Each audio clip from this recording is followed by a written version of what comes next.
Social media की लत पर एक ऐतिहासिक फैसला आया है। मेटा और यूट्यूब दोषी माने गए हैं।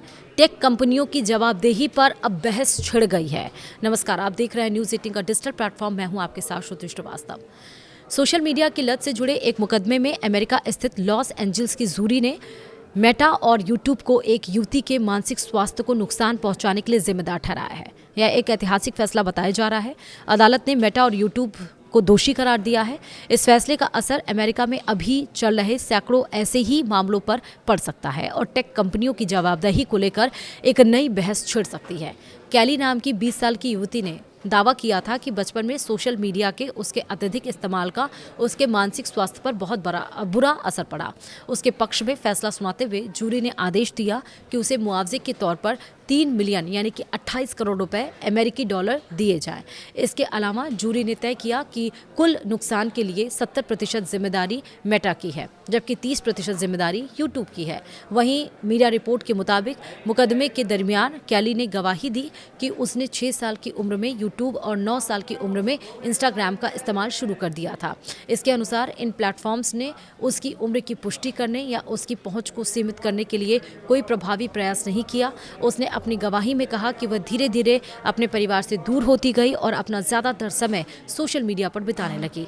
कैली ने यह भी बताया है कि 10 साल की उम्र से ही उसे एंग्जाइटी और डिप्रेशन जैसे लक्षण महसूस होने लगे थे। ये ऐसी स्थितियां थीं जिनके बाद में चिकित्सकीय रूप से निदान किया गया। इसके अलावा उसे अपनी शारीरिक बनावट को लेकर एक अस्वस्थ जुनून हो गया और उसने फोटो फिल्टर्स का अत्यधिक इस्तेमाल करना शुरू कर दिया, जिसका उसकी अपनी छवि पर नकारात्मक असर पड़ा। बाद में उसे एक मानसिक स्वास्थ्य समस्या का पता चला जिसे बॉडी डिस्फॉर्मिया के नाम से जाना जाता है। कैली के वकीलों ने अदालत में तर्क दिया कि सोशल मीडिया प्लेटफॉर्म्स को जानबूझकर इस तरह से डिज़ाइन किया जाता है ताकि उपयोगकर्ता लंबे समय तक उन पर बने रहे।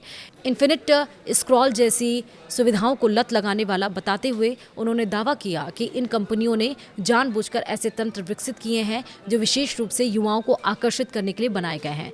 वहीं मेटा के वकीलों ने दावों को खारिज किया है। मेटा के वकीलों ने इन दावों को खारिज करते हुए तर्क दिया है कि कैली को अपने जीवन में जिन कठिनाइयों का सामना करना पड़ा वे पूरी तरह से उसके सोशल मीडिया के इस्तेमाल के कारण नहीं थी। फैसले से असहमति जताते हुए कंपनी ने कहा कि वह अपने कानूनी विकल्पों पर विचार कर रही है और इसी तरह गूगल ने भी इस फैसले को चुनौती देने के अपने इरादे की घोषणा करते हुए कहा है कि यूट्यूब को एक जिम्मेदार स्ट्रीमिंग प्लेटफॉर्म के तौर पर गलत समझा गया है। वहीं पेरेंट्स ने बताया उसकी बड़ी जीत और टेक कंपनियों का दबाव इस पर बढ़ गया है। दरअसल फैसले के दरमियान अदालत के बाहर कई अन्य बच्चों के माता पिता भी मौजूद थे जिन्होंने दावा किया था कि उनके बच्चों को भी सोशल मीडिया के कारण नुकसान पहुंचा है और इस फैसले के बाद से उन्होंने इसे एक बड़ी जीत बताया और उम्मीद जताई कि इससे कंपनियां बच्चों की सुरक्षा के मामले में ज़्यादा जवाबदेह बनने पर मजबूर होंगी। जानकारों का ये मानना है कि इस तरह के लगातार फैसले समाज में सोशल मीडिया के प्रति बढ़ रही नकारात्मक भावना को दर्शाते हैं।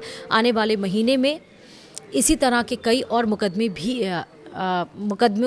की सुनवाई होनी है, जिससे टेक कंपनियों पर कानूनी दबाव और बढ़ सकता है। तो अगर आपका बच्चा भी कम उम्र में डिप्रेशन, एंजाइटी, चिड़चिड़ापन अगर उससे हो रहा है, उसे ऑब्जर्व करिए। तो बच्चों को सोशल मीडिया से, मोबाइल फ़ोन से, टीवी से दूर रखिए और अगर आप दूर नहीं रख सकते, अगर वो डिजिटल पढ़ाई कर रहे हैं तो भी देखिए कि वो क्या मोबाइल में देख रहे हैं। वीडियो में इतना ही। नमस्कार।